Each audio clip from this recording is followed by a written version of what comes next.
All right, guys, welcome back. We got a Honda Prelude here. We're gonna do a quick update on this vehicle, but first, focus on the engine here. So on the last video, we took out the I don't even know what you called it. I took that off, and then supposed to do the plastic gauge on each of these crank journals here, but the store is closed right now. Is Canada Day, July 1st. Tomorrow is Saturday, so hopefully they're open. So we're gonna do that on our next video, showing you how to do the plastic gauge on each of these crank journals and see how much clearance do we have. And I may need to buy a brand new crank bearings. And we'll do the same thing with the piston rod bearing. We'll do that too as well. Okay, so that will be the next video, and it's gonna be a while for those bearings to show up if we order them up, because it will take about a couple weeks. But while we're waiting, we'll focus on the engine here. We'll focus on the engine bay here. There's gonna be a lot of things we're gonna do with this engine bay. We're gonna clean it up first. We're gonna get a good clean with all that dirt and dust all over the corner and the back. We're gonna pressure wash and put soap on those. Let's focus on here. I was gonna get a aftermarket engine mounts on each side here, but they are pretty expensive to get all four, so I'm not sure about that yet. But first, I know what I'm gonna do next on this engine bay is we're gonna delete that ABS motor.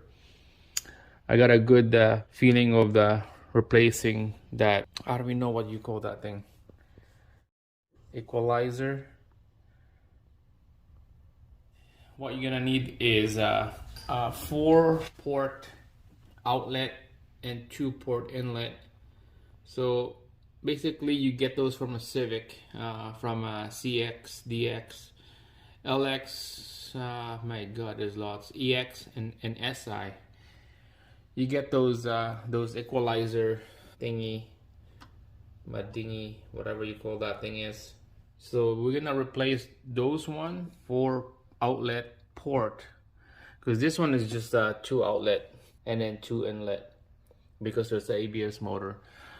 And replacing those, the steel line is not gonna fit, and all the bend is gonna be out of whack. So I've been trying to find if there's a kit out there, trying to find a braided line, flexible line that I can use instead of the steel line.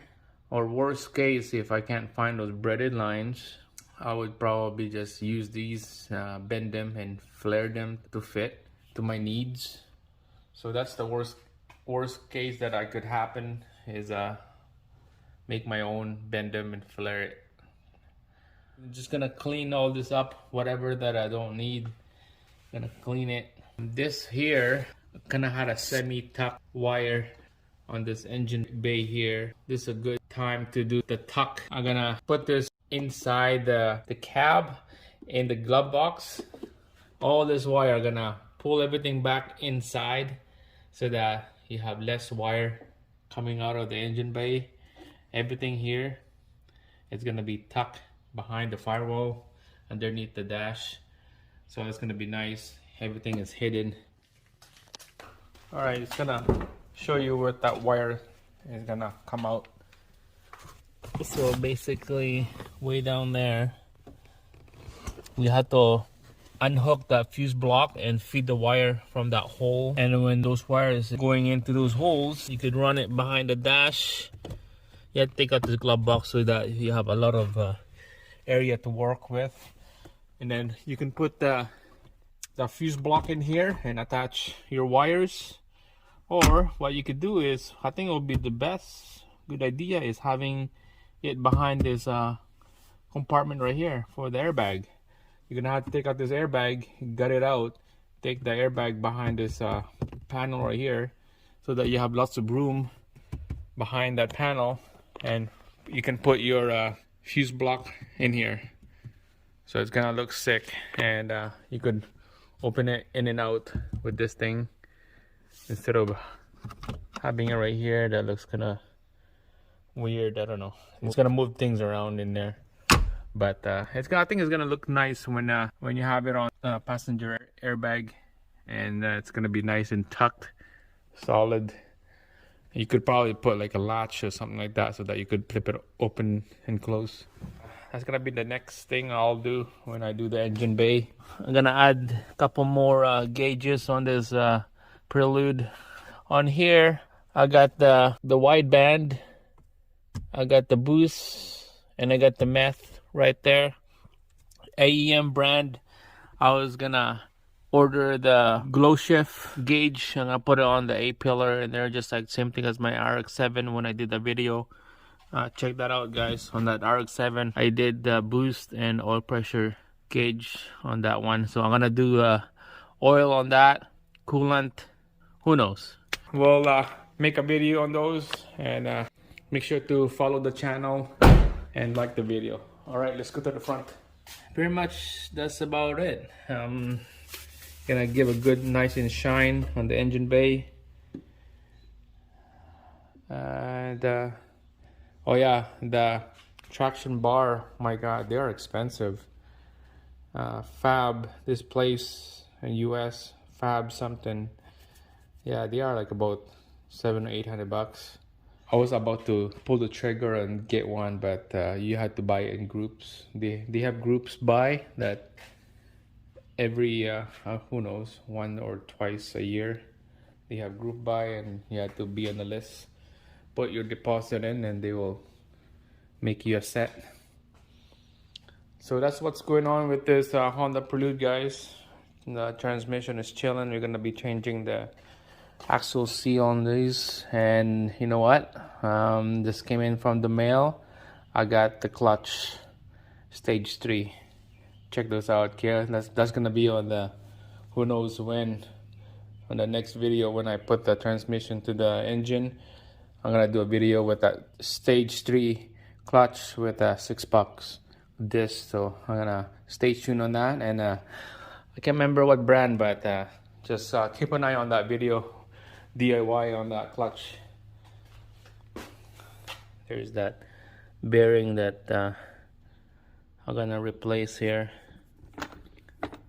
There's marking on this side, but nothing on this side. Marking here, but clean on this side. This one is the worst, and that one. Some guy said, you know, it better to change them. King bearing or ACL bearing, they are the top 2 brand that they told me that to get. So, but first we're gonna do a plastic gauge this crank. We'll find out what kind of bearing we're gonna need. Could be the standard or oversized bearing, who knows. But that's it, guys. That's the scoop on the Honda Prelude. Oh yeah, one more thing. I got a sandwich plate for these oil system here. I have a sandwich plate / relocate oil filter. I have no idea what I'm gonna do yet. I might put the sandwich plate and put the oil pressure sensor on it, or I could just relocate this filter with the sandwich plate and putting the oil pressure sensor on it. So relocate that filter might come out from this side here, because of this ABS motor will be gone, so it would be like sit in an angle here or sit like facing up, who knows. That side will be like, it's gonna be packed right here with the intake and the catch can. Who knows, I might probably do here or there. Stay tuned on that. We'll decide on the run what we're gonna do. But that's it, guys. That's the scoop. And again, if you wanna keep up to date with this build, make sure to subscribe. Hit that subscribe button and the like video. And I'll see you again on our next one. See ya.